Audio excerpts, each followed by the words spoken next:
Hello दोस्तों, आप सबों का स्वागत है डी एजुकेशंस के यूट्यूब चैनल्स पे। मैं आप सबों का दोस्त जी।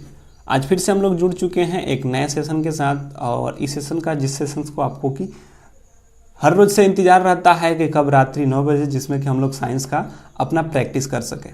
तो इस सेशंस का तो आप लोगों को पता है सुपर 25 के नाम से हम लोग जुड़ते हैं। और इसमें आप लोगों को साइंस भी देखने को मिलता है, जिसमें कि आपके फिजिक्स, केमिस्ट्री और बायो होते हैं, और करंट अफेयर्स भी देखने को मिलता है।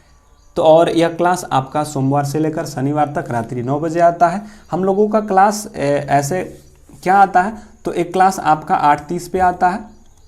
क्या आता है? 8:30 पे, जिसमें कि हम लोग एनटीपीसी का रात्रि 8:30 पे एनटीपीसी का जो प्रीवियस ईयर्स में पूछे गए जो क्वेश्चंस हैं उसको हम लोग देख रहे हैं, जो कि आपके परीक्षा के लिए उपयोगी होगा, जिससे कि उसमें कि आपका एस्थेटिक्स पकड़ा जा सकता है। एक सुबह में आपका कोई ना कोई साइंस के टॉपिक्स को आपको डाला जाता है, जिसको कि आपको देखना होता है।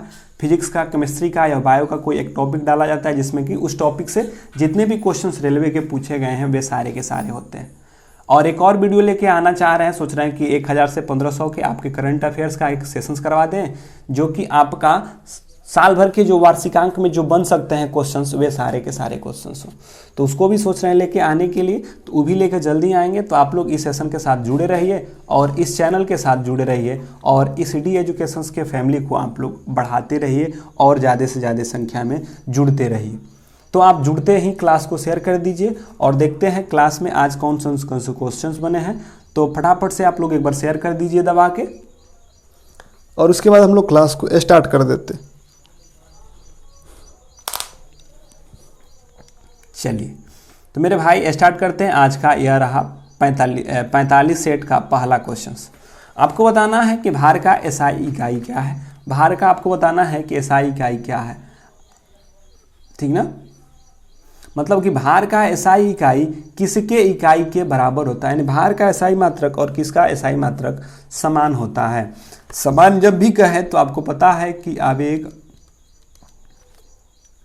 आवेग जो होता है संवेग में परिवर्तन के दर के होता है। बल और भार, क्या बल और भार दोनों के दोनों समान होते हैं।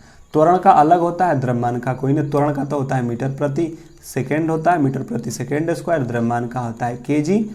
और भार और बल का दोनों का होता है न्यूटन, क्योंकि भार का भी न्यूटन और इसका भी न्यूटन होता है। तो इसका राइट आंसर सी हो जाएगा। अगला बढ़ेंगे।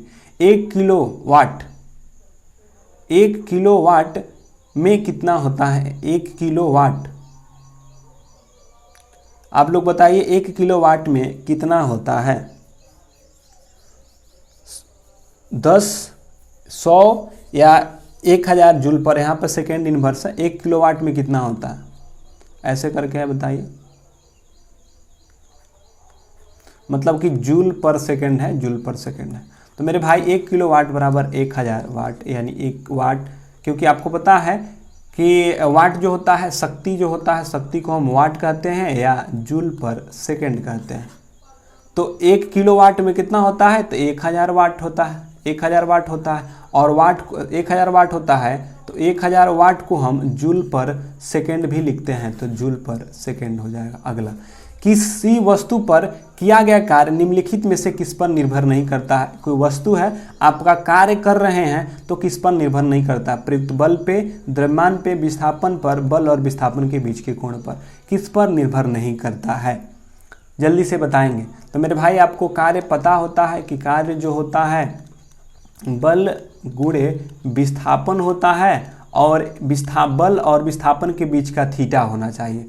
यानी कि हम कहते हैं W बराबर कहते हैं कि FS cos थीटा होता है। यानी कहेंगे कि बल और विस्थापन के साथ साथ उनके बीच के क्या कोण का भी निर्भर करता है। तो बोला कि प्रयुक्त बल पे, तो करता है प्रयुक्त बल पे, लेकिन उसके विस्थापन भी और बल और विस्थापन के बीच के कोण का। लेकिन इसमें द्रव्यमान की कोई चर्चा नहीं किया गया है, तो द्रव्यमान नहीं होगा। और यही पूछा था किस पे निर्भर नहीं करता है, तो द्रव्यमान की कोई चर्चा नहीं है। जबकि बल की चर्चा है, विस्थापन की चर्चा है, और बल और विस्थापन के बीच के कोण का भी चर्चा किया गया है। अगला, कार्य करने की गति को क्या कहते हैं? आपको 2 चीज़ बताना है कि कार्य करने की दर को क्या कहते हैं। ये कार्य करने की गति या कार्य करने की दर उसी को कहते हैं, जबकि कार्य करने की क्षमता को तो आपको पता ही है कि कार्य करने की जो क्षमता होती है, जो क्षमता एफिशिएंसी होता है, उसको तो हम ऊर्जा कहते हैं। दाब तो पता ही है कि बल बटे में क्षेत्रफल होता है, और शक्ति P बराबर W/T होता है। और यही है कि कार्य करने की दर को, यानी कार्य करने की जो दर होता है उसको हम शक्ति कहते हैं, या कार्य करने की गति कहे या दर कहे, दोनों स्थिति में क्या होगा, शक्ति होगा। अगला, पृथ्वी पर किसी वस्तु का भार चंद्रमा पर इसके भार का कितना गुना है। यहाँ पे भार पूछ रहा है, और भार तो आपको पता ही है, भार होता है mg, तो यानी g पे निर्भर करेगा। भार है g, तो g तो निर्भर, मतलब कि भार में g है तो g पर निर्भर करेगा। और आपको पता है कि पृथ्वी के अपेक्षा चंद्रमा पर g का मान कम होता है, तो यहाँ के भार से चंद्रमा पर, मतलब कि पृथ्वी पर किसी वस्तु का भार चंद्रमा के भार का कितना गुना है।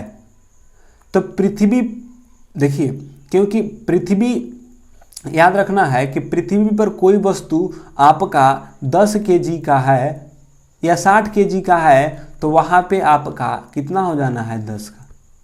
तो कहेंगे कि पृथ्वी के भार का मतलब पृथ्वी पर किसी वस्तु का भार चंद्रमा पर इसके भार का कितना गुना होता है। तो चंद्रमा पर के भार का, पृथ्वी का जो भार होता है चंद्रमा पर के भार का कितना गुना होता है, तो 6 गुना होता है।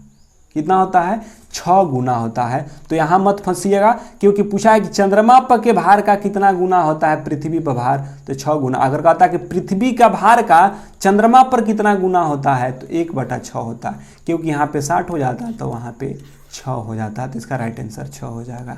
आगे, जैसे ही एक तरल पदार्थ मुक्त सतह, जैसे ही एक तरल पदार्थ की मुक्त सतह से गहराई बढ़ती जाती है, तो तरल द्वारा डाला गया दबाव क्या होगा, शून्य होगा, कम होता जाएगा, अपरिवर्तित रहेगा या बढ़ जाएगा। बताइए क्या होगा, तरल द्वारा मुक्त सतह पर डाली गई दाब क्या होता है। आप क्या कर रहे हैं कि सतह से गहराई बढ़ती जा रही है, गहराई बढ़ेगा यानी कि सतह से आपका H बढ़ता चला जाएगा, क्योंकि सतह से H बढ़ता चला जाएगा। जब नीचे की ओर गहराई होगा तो आपको पता है HDG क्या होता है, द्रव के दाब को किससे मापते हैं, क्योंकि दाब 2 प्रकार के होता है, एक ठोस का दाब और एक द्रव का दाब। तो ठोस के दाब के लिए तो हम बल बटे में क्षेत्रफल का प्रयोग करते हैं, जबकि द्रव के दाब के लिए ρHDG, HDG होता है, H होता है हाइट, D होता है पदार्थ का घनसिटी यानी डेंसिटी, घनत्व कितना होता है, और G होता है। और गहराई जब बढ़ेगा, H बढ़ेगा, जब H बढ़ेगा तो द्रव के द्वारा डाला गया दबाव भी क्या होगा, बढ़ जाएगा, यानी गहराई बढ़ने से द्रव का दाब भी बढ़ जाता है। अगले क्वेश्चन की ओर बढ़ते हैं। अगला क्वेश्चन क्या है, देखिए, दर्पण का सूत्र क्या होता है। तो याद रखिएगा, एक दर्पण सूत्र होता है और एक होता है लेंस सूत्र। दर्पण वाला में प्लस करके लिख दीजिएगा और लेंस वाला में माइनस करके लिख दीजिएगा। तो 1/में V प्लस 1/में U बराबर 1/में F, यह होता है आपका दर्पण सूत्र। जबकि 1/में V माइनस 1/में U बराबर 1/में F, यह क्या होता है, आपका लेंस सूत्र होता है। क्या होता है, लेंस सूत्र होता है। तो देखिए, आपसे दर्पण सूत्र पूछा है, तो 1/में U प्लस 1/में V बराबर 1/में F। अगला, निम्नलिखित में से किस में MgCl का विलय है, मिट्टी के तेल में, पेट्रोलियम में, एसीटोन में या जल में। आपको बताना है MgCl है, बताइए किस में घोल होगा, जल्दी से बताइए। मिट्टी के तेल में, पेट्रोल में, एसीटोन में या जल में, किस में MgCl का विलय होता है, मिट्टी के तेल में, पेट्रोल में, एसीटोन में या जल में। जल्दी से बताइए कि क्या होगा, क्योंकि आपको पता होना चाहिए कि Mg और Cl जो है, MgCl जो है। और एक और बात कि MgCl मिट्टी के तेल में, पेट्रोल में, एसीटोन में या जल में। तो बताइए किस में होता है, एसीटोन, पेट्रोल या जल में। मेरे भाई MgCl की अगर बात कहा जाए तो MgCl किस में घुलेगा, बताइए जल्दी से, MgCl का किस में घुलता है, जल्दी से बताइए।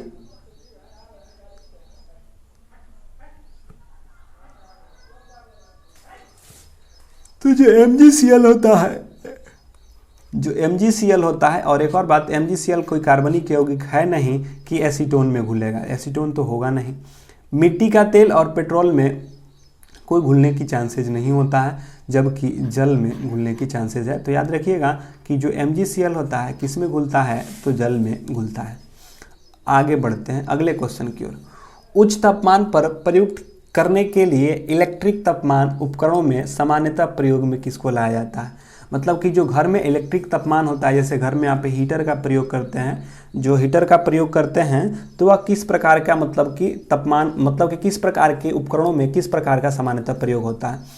मेटेलॉइड, गैर धातु, एलॉय या धातु। मेटेलॉइड को हम उपधातु कहते हैं सर, गैर धातु को अधातु, जिसे हम नॉन मेटल कहते हैं। क्या कहते हैं? नॉन मेटल कहते हैं।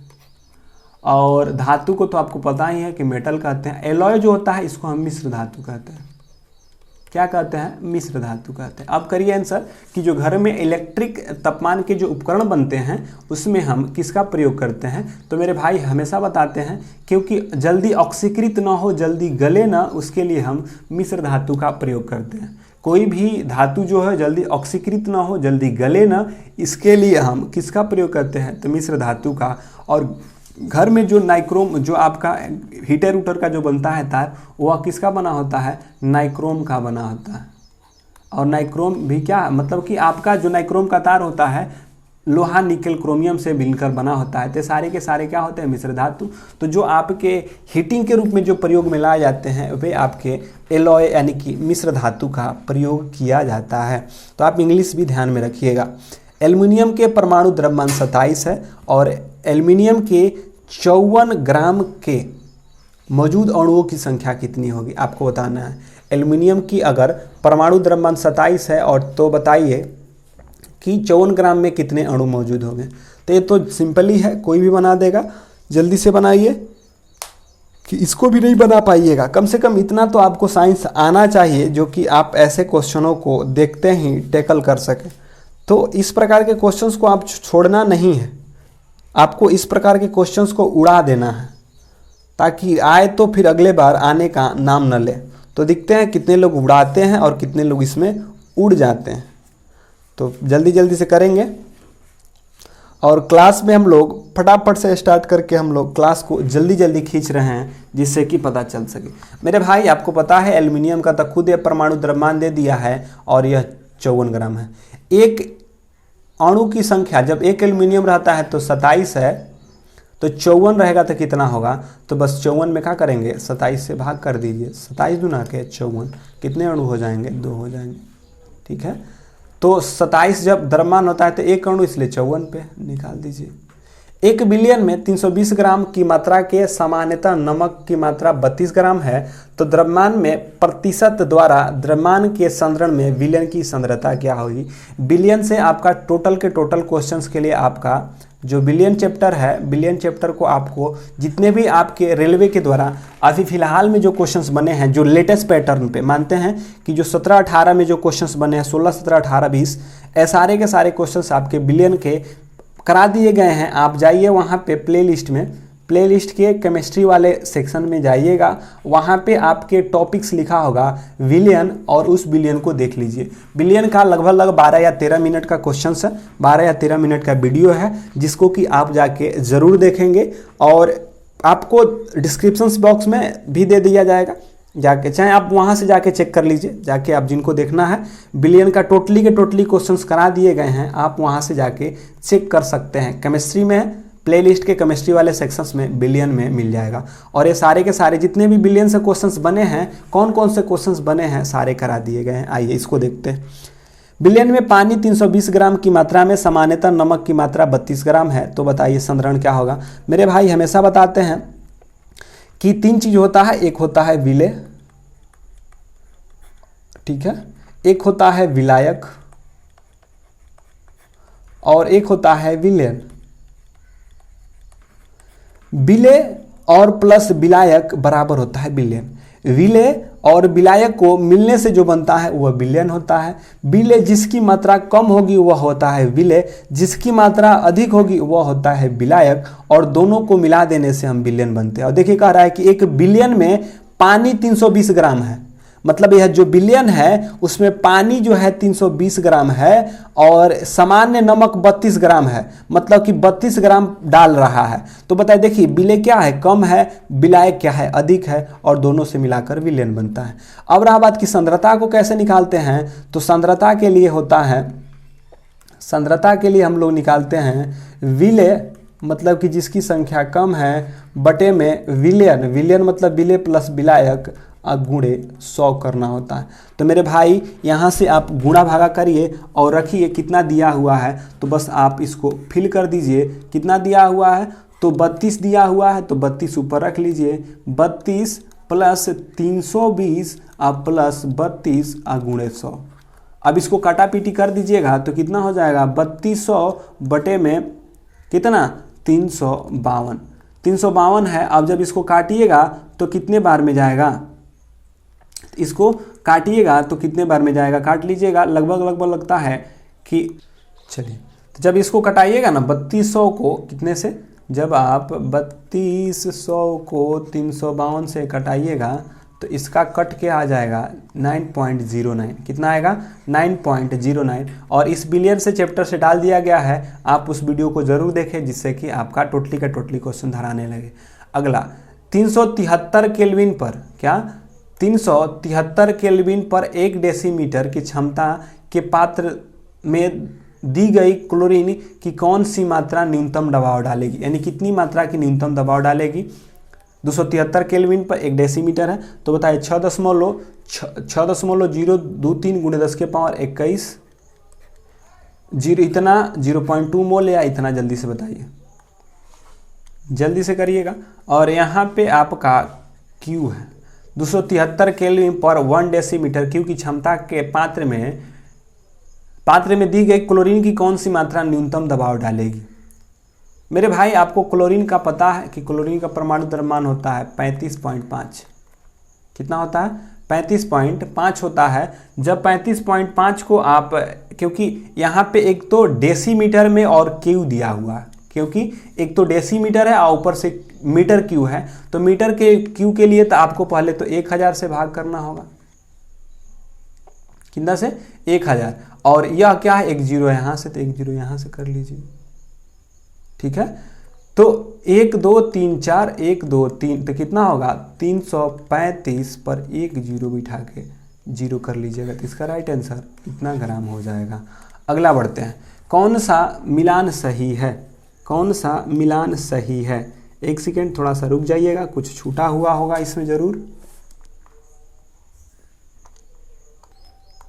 जल्दी से बताइए इसका क्या होगा, और थोड़ा सा सोच के करिएगा आंसर, थोड़ा सा ध्यान से करिएगा। यहाँ पे CH3 है, ठीक है, CH3 CH2 CH single bond CH double bond CH2 है, ठीक है, CH3 CH2 single bond CH CH single bond CH double bond CH2 है, CH3 CH2 CH double bond CH2 CH2 double bond CH3 ऐसे करके है, तो आपको दिखाई दे रहा होगा यहाँ पे CH2 है। आप जल्दी से इसका आंसर करेंगे, थोड़ा सा समझ के करिएगा, थोड़ा सा रुक के करिएगा, ध्यान से करिएगा आंसर, ताकि कहीं आपका गलत ना हो जाए, कहीं देर ना हो जाए और कहीं गलत ना हो जाए, और कहीं मेहनत से बनाइएगा, मेहनत करिए। और वीडियो अच्छा लग रहा है तो भाई लाइक भी करिए, क्योंकि जितना लोग आप लोग शुरू से जुड़ रहे हैं उतना ही लोग जुड़ पा रहे हैं, बाकी लोग नए लोगों को नहीं ला रहे हैं। कैसे होगा काम, कैसे चलेगा बताइए। चलिए भाई अब देखिए यहाँ पे आपके जितने भी दिखाई दे रहे हैं, पेंटीन लिखा है, ब्यूटीन लिखा है, एथीन इन, मतलब कि सब इन है, इन है मतलब कि क्या है, इन है मतलब कि एल्कीन है, क्या है मेरे भाई, एल्कीन है। और एल्कीन के लिए होता है क्योंकि डबल बॉन्ड सब में है तो CnH2n होता है, मतलब कि इस प्रकार से होना चाहिए, यानी कि कार्बन जितना होना चाहिए उसके दुगुना हो जाएगा, मतलब दुगुना हो जाएगा तो हो जाएगा। गिनिए अब क्या हो रहा है, कार्बन का दुगुना होना चाहिए तब यह होगा सही, अगर जिसमें नहीं होगा वह क्या होगा गलत। देखिए यहाँ पे कार्बन गिनिए 1 2 3 4 5, कार्बन कितना हो गए, कार्बन हो गए यहाँ पे 5 गो, और हाइड्रोजन गिनिए, हाइड्रोजन कितना चाहिए 5, जब कार्बन होना चाहिए तो हाइड्रोजन हमको 10 होना चाहिए, होगा तो सही हो जाएगा। तो 3 2 5 5 1 6 6 1 7 7 2 9, यहाँ पे 9, तो यह नहीं है क्योंकि यह गलत है, क्योंकि यहाँ पे 10 होना चाहिए, 9 ही होना है, क्योंकि इसका सूत्र ही होता है, एल्कीन का है तो CnH2n होता है, और यह फुलफिल नहीं कर रहा है। ब्यूटीन है तो गिनिए 1 2 3 4, ठीक है 4 है। हाइड्रोजन गिनिए तो 3 2 5 5 1 6 6 2 8, तो H तो 8 हो गया, मतलब कि 4 के 2 गुना 8 है, तो इसका मतलब यह क्या है, राइट है। और चेक कर सकते हैं, देखिए एथीन है तो कार्बन 2 है, लेकिन हाइड्रोजन 5 हो गया, तो कार्बन 2 होना चाहिए तो हाइड्रोजन 4 होना चाहिए, जबकि 5 है, ये भी गलत है। 1 2 3, तो जब यहाँ पे कार्बन 3 है तो हाइड्रोजन 6 होना चाहिए, तो कितना है 3 2 5 2 7, 1 बढ़ गया, तो सही इसमें क्या है, ब्यूटीन है, क्योंकि इसका राइट आंसर यही होगा, बाकी में बेसिक करके लिखा है। मोल के सही परिभाषा क्या है, आपको बताना है कि मोल के सही परिभाषा निम्न में से कौन सा है। यह पदार्थ के ग्राम के परमाणु द्रव्यमान के बराबर होता है। इसमें दिए गए पदार्थ इतने मोल होते हैं, मतलब कि 6 दशमलव 2 गुणे 10 के पावर 20, यहाँ पे 20 लिखा है। यह पदार्थ के ग्राम आणविक भार के बराबर होता है, या दिए गए पदार्थ जो होते हैं 6.022 गुणे 10 के पावर 23 होता है, यहाँ पे पावर में है 23। आपको बताना है कि कौन सा मोल की परिभाषा है। ए और सी में बताइए, ए ऑप्शन में है ACD, बी ऑप्शन में है BCD, सी ऑप्शन में है सभी विकल्प सही है, या डी में है खाली CD सही है। बताइए क्या होगा, बताइए इसमें ए होगा, बी होगा, सी होगा या डी होगा। जल्दी से इसका आंसर करिएगा, फटाफट से इसका आंसर करिए, क्योंकि आपको थोड़ा सा समझ के आंसर करना है, और समझ के आंसर करिएगा तो आपका श्योरली है कि सही होगा। तो थोड़ा सा ध्यान से करिए और केयर होके करिएगा, तो हो सकता है आपका सही होगा, क्योंकि आप लोग इसको पढ़ चुके हैं तो सही करना बनता है। और वीडियो अच्छी लग रहा है तो लाइक भी करिए मेरे भाई, और इसको शेयर भी करिए, क्योंकि वीडियो देखने में आप लोग भूल जाते हैं, नहीं तो आप शेयर करते हैं और नहीं कुछ कर पाते। ठीक है, आइए, तो यह कह रहा है कि यह पदार्थ ग्राम के परमाणु द्रव्यमान के बराबर होता है। एकदम बात सत्य है कि यह जो पदार्थ होता है ग्राम के परमाणु द्रव्यमान के बराबर होता है, यह भी बात सत्य है। इसके दिए हुए परमाणु द्रव्यमान ने 6 गुणे 10 के पावर 22 गुणे 10 के पावर 20 नहीं होता है, यह क्या है, गलत है। यह कथन क्या है, गलत है। जबकि यह पदार्थ के ग्राम के आणविक भार के बराबर होता है, यह भी बात सत्य है। और इसमें दिए हुए पदार्थ में होता है 6.022 गुणे 10 के पावर 23, यह क्या है, सत्य है। तो ACD सत्य है, जबकि B गलत है, क्योंकि यहाँ पे 20 नहीं होता है। अगला, निम्न में से कौन सा निष्क्रिय गैस का समूह है। क्षारीय धातु का समूह, हाइड्रोजन का 16वां या 18वां। क्षारीय धातु का समूह तो यह वर्ग A है, वर्ग A है। कितना, वर्ग पहला में है, जिसमें कि क्षारीय धातु। हाइड्रोजन को वर्ग 17 में रखा गया है, वर्ग 17 में रखा गया है। 17 कहिए या 7 का A कहिए, ठीक है। इसे 1 कहिए, इसे 1 कहिए या 1 का A कहिए। 16वें समूह में नहीं, 16वें समूह में क्या है, ठीक ना। 16वें समूह में है। 18वें समूह या शून्य वर्ग के समूह को निष्क्रिय गैस समूह कहते हैं, तो इसका राइट आंसर डी हो जाएगा। अगला, दृढ़ उत्तक से बना होता है, मतलब कि जो दृढ़ उत्तक किससे बना होता है। सफेद रक्त कोशिकाओं से, निर्जीव कोशिकाएं से, लाल रक्त कोशिकाओं से या जटिल कोशिकाएं से। आपको बताना है कि जो दृढ़ उत्तक होता है किससे बना होता है। तो दृढ़ उत्तक आपको बताना है कि किससे होता है। आज कुछ क्वेश्चंस ज़्यादा ही इजी हो गया है, जिससे कि क्लास लग रहा है कि जल्दी ही ख़त्म हो जाएगा। तो चलिए कोई बात नहीं, जिस दिन इजी होता है उस दिन क्लास तो ख़त्म होना ही है, क्योंकि इजी क्वेश्चंस पे क्या करना है, समय व्यतीत, क्योंकि आप लोगों का भी समय महत्वपूर्ण है। तो उस सब के दृढ़ उत्तक से बना होता है, बताइए किससे। तो जो दृढ़ ऊतक होता है आपके निर्जीव कोशिका से मिलकर बना होता है। तो जो दृढ़ ऊतक होता है आपके निर्जीव कोशिका से बना होता है। तो याद रखिएगा, क्योंकि जो पौधे में जो दृढ़ ऊतक होते हैं, जो दृढ़ ऊतक होता है वे निर्जीव हो जाते हैं, जो कि मृत्यु हो जाता है। तो कहेगा कि दृढ़ ऊतक किससे मिलकर बना होता है, तो निर्जीव कोशिका से। क्या है, निर्जीव कोशिका से मिलकर बना होता है। विकासवादी संबंध के प्रमाण का प्रदान करता है, मतलब कि जो विकासवादी संबंधों में प्रमाण प्रदान कौन करता है, नदी का तल, समुद्र का तल, जीवाश्म या चट्टान। यानी बताना है कि जो विकासवादी संबंध के बारे में प्रमाण प्रदान कौन कराता है, जीवाश्म, चट्टान या समुद्री तल या नदी का तल। कौन है, जो कि मानव के जो विकास है उसको बताता है।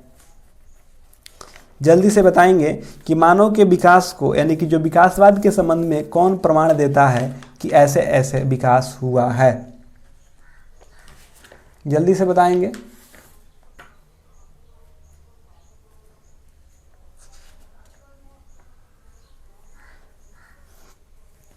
चलिए, तो आपको पता है कि विकासवाद को संबंध करने के लिए हम लोग जीवाश्मों से पता लगाते हैं कि उसके जीवाश्म से पता चलता है कि मानव का विकास कैसे कैसे हुआ है। तो जीवाश्म के विकास से। अगला, नमक के फ्लैट वर्म में बहता हुआ सामान्य आँख होती है, जो वास्तव में केवल आँख के धब्बे होती। अच्छा, मतलब कि किसके, नाम मात्र का, यहाँ पर नाम मात्र का, नाम का मतलब कि नाम का एक फ्लैट वर्म बहुत सामान्य आँख होती है, वास्तव में यह केवल आँख के धब्बे होता है जो प्रकाश को पता लगाता है। आपको बताना है कि किस में सिर्फ नाम मात्र का आँख जैसा बिंदु होता है, नाम मात्र का सिर्फ आँख जैसा है, जिससे कि सिर्फ प्रकाश का वास्तव में नहीं आँख होता है, प्रकाश का सिर्फ पता लगा पाते हैं। एस्केरिसिस में, लिवर फिलक में, प्लेनेरिया में या टेपर में। यह लगातार आपको यह क्वेश्चंस प्रीवियस में आपको कई बार करा चुके हैं और यह क्वेश्चन आपका गलत नहीं होना चाहिए। यह क्वेश्चन आपका गलत नहीं होना चाहिए। तो जल्दी से करिए, कौन सा होगा, किस में फ्लैट वर्म में बहुत समानता आँख जैसा। तो आपको पता है ना, प्लेनेरिया होता है। प्लेनेरिया कुछ ऐसे अंगूठा की तरह होता है, ठीक है, अंगूठा की तरह ऐसे होगा, और यहाँ पे ऐसे आँख की तरह होता है। तो अंगूठा की तरह होगा और आँख की तरह होता है, वे होता है प्लेनेरिया। तो प्लेनेरिया में आँख जैसा सिर्फ होता है, आँख होता नहीं है। अगला बताइए कि ऊतक के न्यूरॉन्स, मतलब ऊतक न्यूरॉन्स से बना होता है, जो आवेगों को प्राप्त करने और संचालित करता है। एपिथेलियल से, नर्वस से, संयोजी से या मांसपेशी से। ऊतक न्यूरॉन्स से बना होता है, मतलब ऊतक न्यूरॉन्स से बना होता है जो आवेग प्राप्त करते समय और संचालन करता है। एपिथेलियल, नर्वस, संयोजी या मांसपेशी। जल्दी से बताएंगे कि क्या होगा इसका। तो बताए हैं, पढ़ाए हैं कि जो संवेगों का जो संवेदनाएं हैं उसको ग्रहण कौन करता है, ले जाता है कौन, कैसे कैसे क्या होता है। तो इस बातों को आपको भली भांति इससे परिचित करवा चुके हैं। तो आप इसको छोड़िएगा नहीं, क्योंकि आपको बनाना होगा, क्योंकि आपको ये सारे के सारे क्वेश्चंस आपको बताए गए हैं और पढ़ाए गए हैं। तो ये सारे के क्वेश्चन गलती करने पर भी आपका क्या होगा, फिर तो अच्छी बात नहीं है। क्योंकि ऊतक जो होता है, जो नर्वस होता है, नर्वस सिस्टम जिसे तंत्रिका तंत्र कहते हैं, तो ऊतक न्यूरॉन से बना होता है। नर्वस जिसे हम तंत्रिका तंत्र कहते हैं, जो तंत्रिका तंत्र होता है वे ऊतक न्यूरॉन से मिलकर बना होता है, जो आवेगों को प्राप्त करता है और संचालन करने में मदद करता है, जिसको कि नर्वस या तंत्रिका कहते हैं। अगला, मानव रक्त में सबसे बड़ी कोशिका होती है। मानव रक्त की सबसे बड़ी कोशिका किसकी होती है, लसिका की, क्षार रंग से रंगी कोशिका की, लाल रक्त कोशिका की या श्वेत रक्त कोशिका की। यानी कि मानव रक्त में सबसे बड़ी कणिकाएं किसकी होती है, लसिका की, लाल रक्त कोशिकाएं की, श्वेत की, या क्या होती है, किसकी होती है बड़ी। जल्दी से आंसर करिए इसका।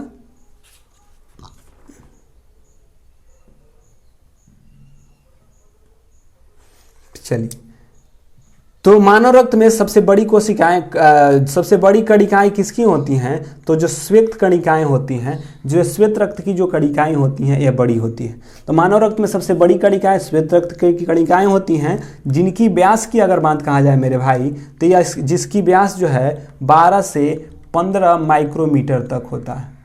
ठीक है, 12 से 15 माइक्रोमीटर तक ये होता है, जबकि लाल रक्त कणिकाएं हैं उसका 8 माइक्रोमीटर के करीब होता है। ठीक है,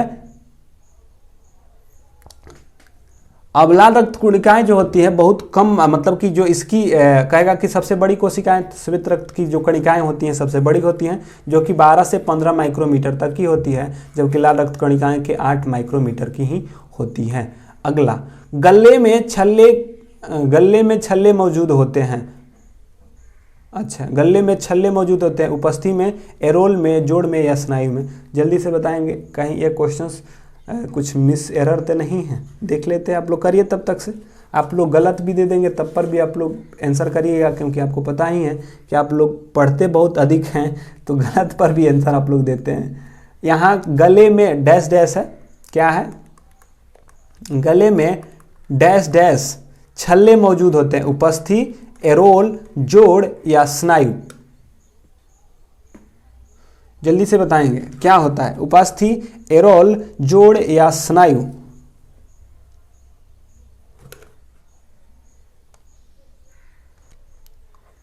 जल्दी से करिए। गले में छल्ले मौजूद होते हैं, तो जो गले में डैश डैश छल्ला जो मौजूद होता है वे उपस्थिति के कारण, कैसे, किसके कारण? उपस्थिति होता है। जो गले में जो छल्ले मौजूद होते हैं उपस्थिति, जिसे हम कार्टिलेज कहते हैं। अस्थि से अस्थि के जोड़ को लिगामेंटस, अस्थि से अस्थि के जोड़ को हम लिगामेंटस, जिसे हम लिगामेंटस को ही स्नायु कहते हैं, जबकि अस्थि से मांसपेशी को हम टेंडन कहते हैं, टेंडन को ही हम कंडरा कहते हैं, और कंडरा या सीरा भी इसको कहा जाता है। याद रखिएगा तीनों बातों को। तो गले के छल्ले में मौजूद होता है उपास्थि।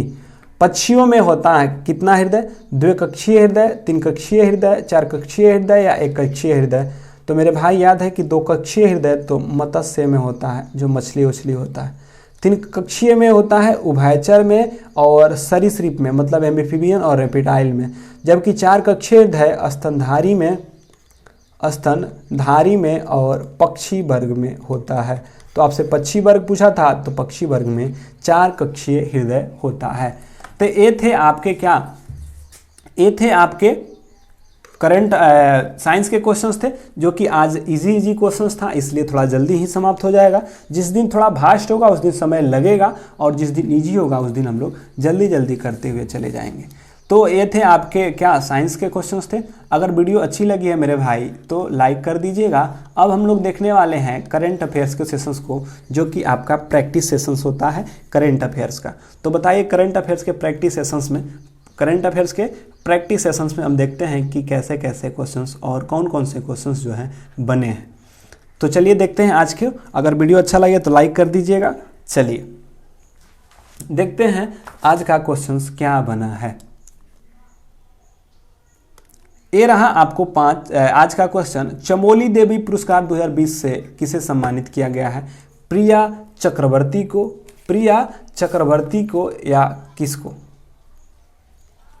बताइए। चमोली देवी पुरस्कार से किसे सम्मानित किया गया है?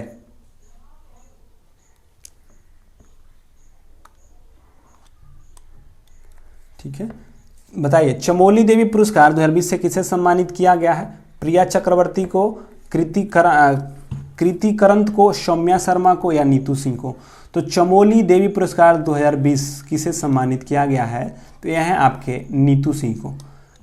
किसे नियुक्त किया, माने किसे चुना गया है चमोली देवी पुरस्कार 2020 में? तो जो नीतू सिंह है उनको। तो चमोली में नीतू। लेवेंडर के फूल की खेती को बढ़ावा देने के लिए किस राज्य केंद्र शासित प्रदेश ने ओराम मिशन की शुरुआत किया है? ओराम मिशन की शुरुआत किया है। हिमाचल प्रदेश, जम्मू कश्मीर, उत्तराखंड या चंडीगढ़? बताना है कि जो लेवेंडर के फूल की खेती को बढ़ावा देने के लिए किस राज्य या केंद्र शासित प्रदेश ने ओराम ओराम मिशन का शुरुआत किया है? हिमाचल प्रदेश, जम्मू कश्मीर, उत्तराखंड या चंडीगढ़? जल्दी से बताएंगे किसमें। लेवेंडर के फूल की खेती के बढ़ावा देने के लिए किस राज्य के केंद्रशासित प्रदेश ने ओराम मिशन की शुरुआत किया है? जल्दी जल्दी से बताएंगे।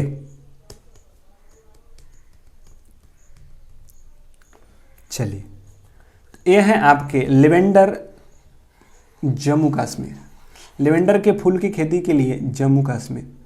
अगला, हाल ही में भारत ने किस देश के साथ पनडुब्बी बचाओ सहयोग समझौता पर हस्ताक्षर किया है? पनडुब्बी बचाओ, क्या पनडुब्बी बचाओ सहयोग के साथ समझौता किया है? तो पनडुब्बी बचाओ जो सहयोग समझौता है यह सिंगापुर के साथ किया है। भारत जो है किसके साथ पनडुब्बी बचाओ का किया है? तो वे है आपका सिंगापुर का। किस राज्य में स्थित जुकू घाटी हाल ही में आग लगने की घटना आई है? मैंने जो जुकू घाटी है, जुकू घाटी में आग लगने की घटना आई है, तो जुकू घाटी कहाँ है? जुकू घाटी बताइए। जुकू घाटी आग लगने की चर्चा, आग लगने के कारण यह चर्चा में आई थी। तो जुकू घाटी जो है आपके नागालैंड में है। जुकू घाटी कहाँ स्थित है? तो नागालैंड में स्थित है। तो याद रखिएगा कि जुकू घाटी कहाँ स्थित है? तो नागालैंड में स्थित है। अगला, निम्नलिखित में से किस शहर में पहली बार स्ट्रॉबेरी महोत्सव का आयोजन किया गया है?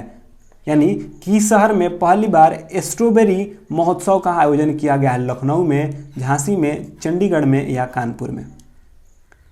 किस शहर में पहली बार स्ट्रॉबेरी महोत्सव का आयोजन किया गया है? लखनऊ में, झांसी में, चंडीगढ़ में, कानपुर में? बताइए जल्दी से मेरे भाई। मेरे भाई को पता है, मेरे भाई सबों को पता है, जल्दी से करिए। पहली बार स्ट्रॉबेरी महोत्सव का आयोजन किया गया है।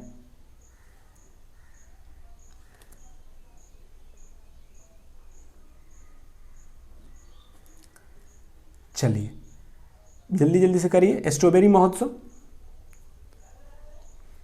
तो स्ट्रॉबेरी महोत्सव झांसी। स्ट्रॉबेरी महोत्सव कहाँ? झांसी में। स्ट्रॉबेरी महोत्सव कहाँ? झांसी में। और गुड़ महोत्सव लखनऊ में। गुड़ महोत्सव लखनऊ में। अगला, ई परिवहन लॉन्च करने वाला देश का पहला राज्य कौन बन गया है? ई परिवहन हिमाचल प्रदेश, गुजरात, छत्तीसगढ़ या आंध्र प्रदेश? बताइए कौन। यानी ई परिवहन लॉन्च करने वाला कौन पहला राज्य बन गया है? हिमाचल प्रदेश या क्या बन गया? बताइए जल्दी से। ई परिवहन को लॉन्च करने वाला पहला राज्य हिमाचल प्रदेश है। ई परिवहन को लॉन्च करने वाला पहला राज्य कौन है? हिमाचल प्रदेश है। हाल ही में भारतीय पुरातात्विक सर्वेक्षण विभाग द्वारा झारखंड के किस जिले में 900 साल पुराने बौद्ध मठ की खोज किया गया है? हाल ही में किस भारतीय पुरातात्विक सर्वेक्षण विभाग के द्वारा झारखंड के किस जिले में 900 साल पुराने बौद्ध मठ की खोज किया गया है? धनबाद में, हाजीराबाग में, कोडरमा में या सिंह भूमि में? हाल ही में भारतीय पुरातात्विक सर्वेक्षण विभाग के द्वारा झारखंड के किस जिले में 900 साल पुराने बौद्ध मठ की खोज किया गया है?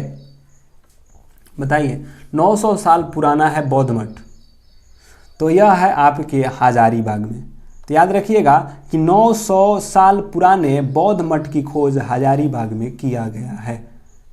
900 साल पुराने बौद्ध मठ की खोज कहाँ किया गया है? हजारीबाग में किया गया है। अगला, दुनिया में दूसरे सबसे बड़े जल विद्युत बांध वहेतान बांध, कहाँ? वहेतान बांध का निर्माण किस देश ने किया है? नेपाल ने, बांग्लादेश ने, चीन ने या भारत ने?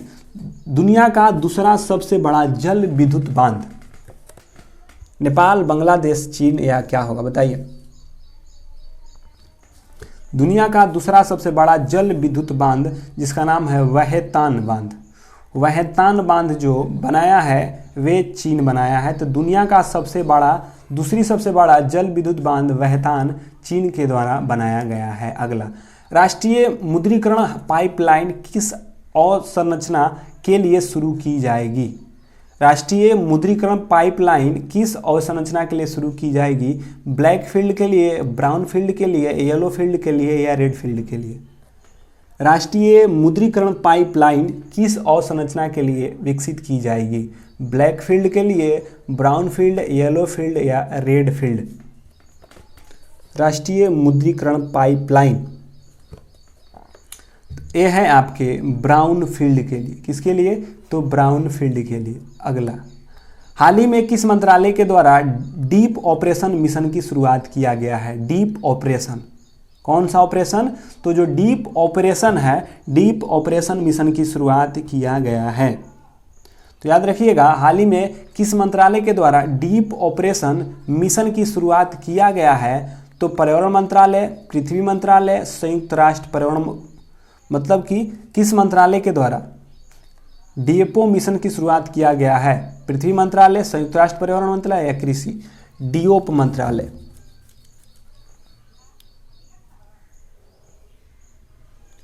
चलिए, तो डीओप मिशन ऑपरेशन मिशन कहेगा तो यह पृथ्वी एवं विज्ञान मंत्रालय के द्वारा किया गया है। तो याद रखिएगा, डीओ ओशन मिशन, सॉरी डीओप बोल रहे हैं, डीप ओशियन मिशन ना, सॉरी ओशियन है। डीप ओशियन मिशन की शुरुआत किसके द्वारा किया गया है? तो विज्ञान मंत्रालय के द्वारा, पृथ्वी और विज्ञान मंत्रालय के द्वारा। अमेरिकी कंपनी के द्वारा विकसित किस वैक्सीन का ट्रायल भारत के बच्चों पर किया जाएगा? सिनोफार्म के, नोवैक्सा को, पैकोवैक्स को या फाइजर को? बताना है कि कौन सा वैक्सीन को ट्रायल भारत के बच्चों पर किया जाएगा। अमेरिकी कंपनी है जिसको कि भारत के बच्चों पर किया जाएगा। जल्दी से बताएंगे।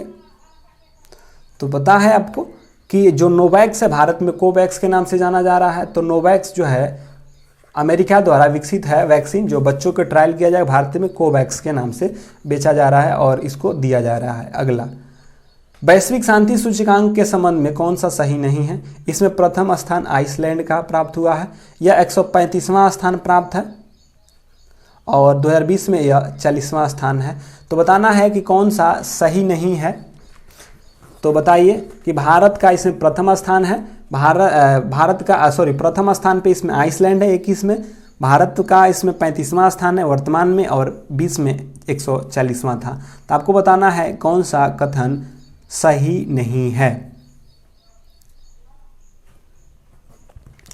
तो भारत इसमें पहला स्थान पे अभी 21 में है, सही बात है, और भारत का स्थान 120वां स्थान पे है, ये भी बात सत्य है। लेकिन 2020 में 140वां स्थान पे नहीं था, यह बात गलत है। 1 और 2 सत्य हैं जबकि तीसरा सत्य नहीं है।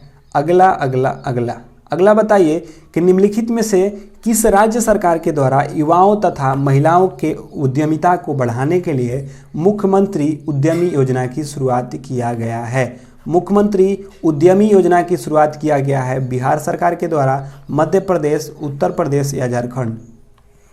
उद्यमिता को बढ़ाने के लिए मुख्यमंत्री उद्यमी योजना की शुरुआत किया गया है। मुख्यमंत्री उद्यमी योजना की शुरुआत किया गया है, जल्दी से बताएंगे। तो मुख्यमंत्री उद्यमी योजना की शुरुआत यह बिहार सरकार के द्वारा किया गया है। मुख्यमंत्री उद्यमी योजना की शुरुआत बिहार सरकार के द्वारा। अगले क्वेश्चन की ओर बढ़ते हैं। हाल ही में किस राज्य ने दुनिया की पहली जेनेटिकल मॉडिफाइड रबड़ का परीक्षण शुरू किया है? दुनिया का पहला जेनेटिकली जो मॉडिफाइड रबड़ फॉर्म का परीक्षण किया है?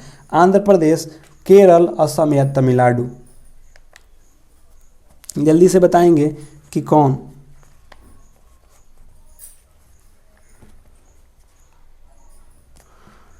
तो जो असम है, क्या है? जो असम है, असम ने हाल ही में दुनिया की पहली जेनेटिकली मॉडिफाइड रबड़ का फॉर्म का परीक्षण की शुरुआत किया है। तो याद रखिएगा कि हाल ही में किस राज्य ने दुनिया की पहली जेनेटिकली मॉडिफाइड रबड़ के फॉर्म परीक्षण की शुरुआत किया है? तो वे आपके असम सरकार के द्वारा किया गया है। किसके द्वारा किया गया है? तो असम सरकार के द्वारा किया गया है। चलिए,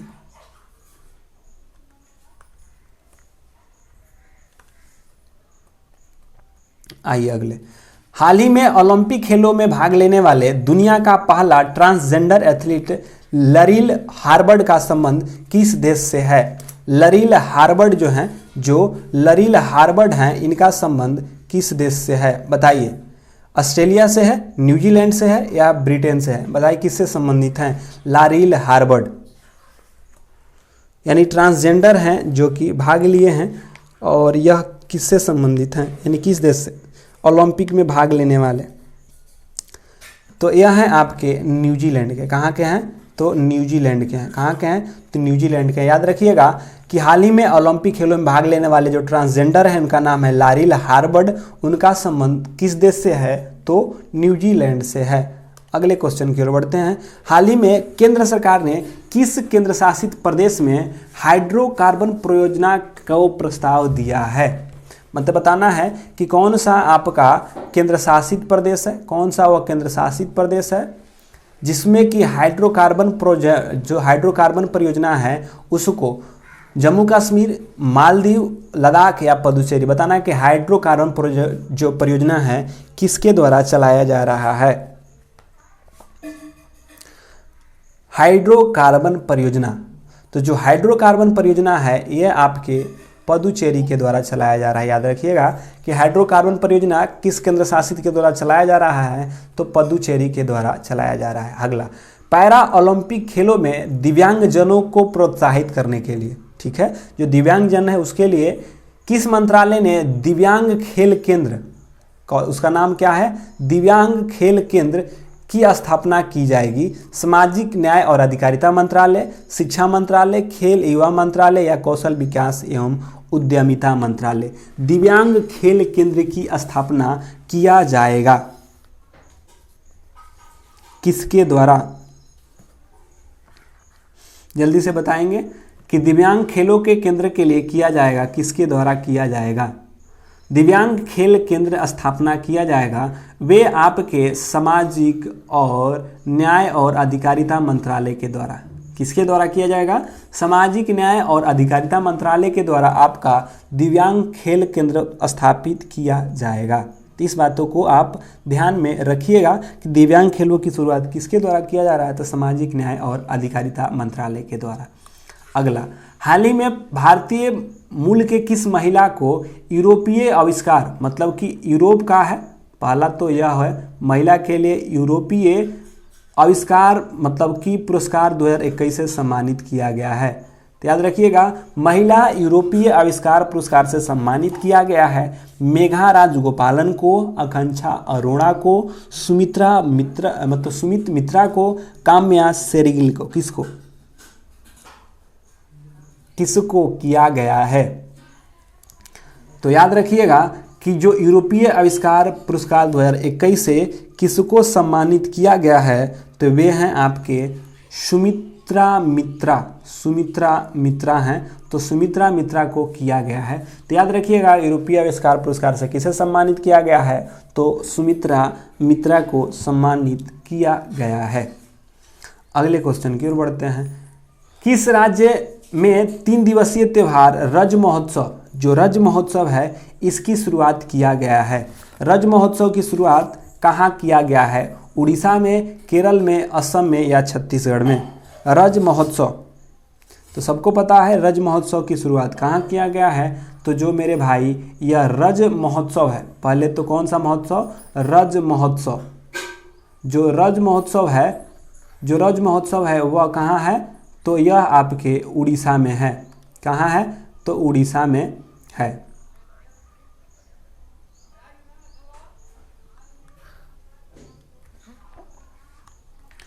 हाल ही में पुस्तक पढ़ लीजिएगा, नुटमैक्स क्रूस ताहिरा कश्यप के लिखा है, अमिताभ घोष का है। यहाँ पे क्या है? अमिताभ घोष हैं, अमीश त्रिपाठी हैं, तस्लीमा नरसीन है। बताइए क्या है? यानी हमको बताना है कि जो किसके द्वारा यह पुस्तक लिखा गया है।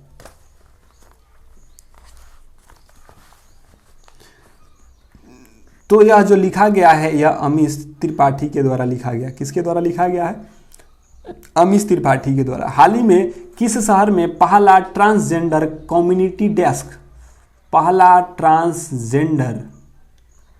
कम्युनिटी डेस्क खोला जाएगा?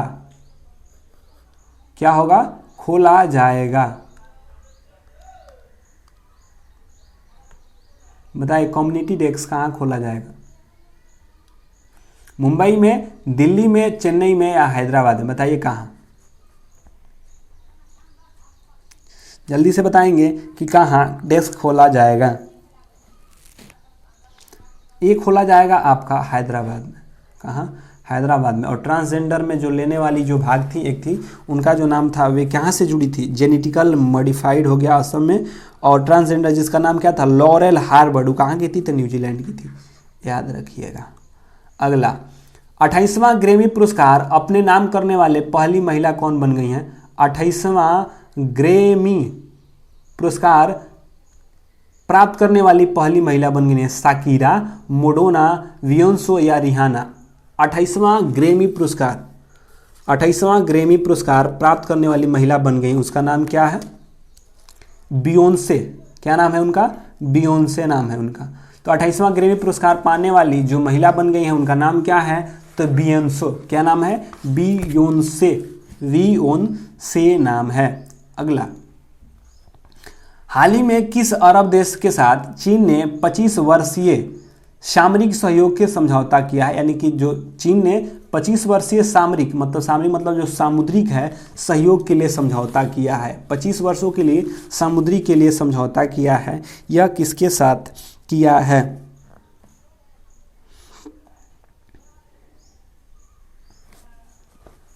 तो जो चीन है 25 वर्षों के लिए समुद्रिक सहयोग के समझौता किया है वे आपके ईरान के साथ किया है। किसके साथ किया है? तो ईरान के साथ किया है। अगला, हाल ही में चर्चा में रहे नीरज चोपड़ा। कौन? नीरज चोपड़ा का संबंध किस खेल से है? फुटबॉल से है, मुक्केबाजी से है, तीरंदाजी से है या जेवेलियन थ्रोअल जिसे हम भाला फेंक कहते हैं? इन्होंने ओलंपिक में गोल्ड मेडल लाया था। क्या लाए थे इन्होंने? गोल्ड मेडल इनको मिला है। तो इनका संबंध किससे है? तो सबको पता है कि इनका संबंध जो है जेवेलियन थ्रोअर से है। किससे है? जेवेलियन थ्रोअर, यानी कि यह भाला फेंक से संबंधित हैं। किससे हैं? भाला फेंक से संबंधित हैं। अगला क्वेश्चन क्या है देखिए, बड़े पैमाने पर इलेक्ट्रॉनिक विनिर्माण से जुड़ी प्रोत्साहन के लिए PLI, ठीक ना, PLI किसको प्रोत्साहन प्रदान करने के लिए लाया गया है? तो याद रखिएगा कि जो PLI है किसके प्रोत्साहन के लिए लाया गया है? खरीदारों के लिए, खुदरा विक्रेता के लिए, निर्माता के लिए या बेचने के लिए? बड़े पैमाने पर इलेक्ट्रॉनिक विनिर्माण से जुड़ी प्रोत्साहन हेतु खरीदार के लिए, खुदरा विक्रेता के लिए, निर्माता के लिए या बेचने वाले के लिए, किसके लिए लाया गया है PLI?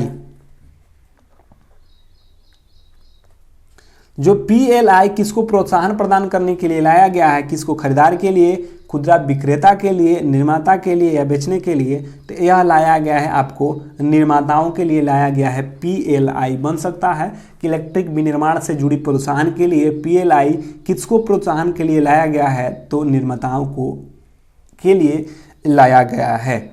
और ये है आपके आज के लास्ट क्वेश्चन इस सेशंस के, कि देख लीजिएगा कैसे कैसे क्वेश्चंस हैं और कौन कौन से क्वेश्चंस हैं। बताइए, स्टार्टअप ब्लिंक के द्वारा ग्लोबल स्टार्ट इकोसिस्टम इंडेक्स 2021 में कौन सा स्थान प्राप्त हुआ है? आपको बताना है कि स्टार्टअप ब्लिंक द्वारा जो ग्लोबल स्टार्टअप इकोसिस्टम इंडेक्स 2021 में भारत का कौन सा स्थान प्राप्त हुआ? 15वां, 20वां या 17वां या 22वां?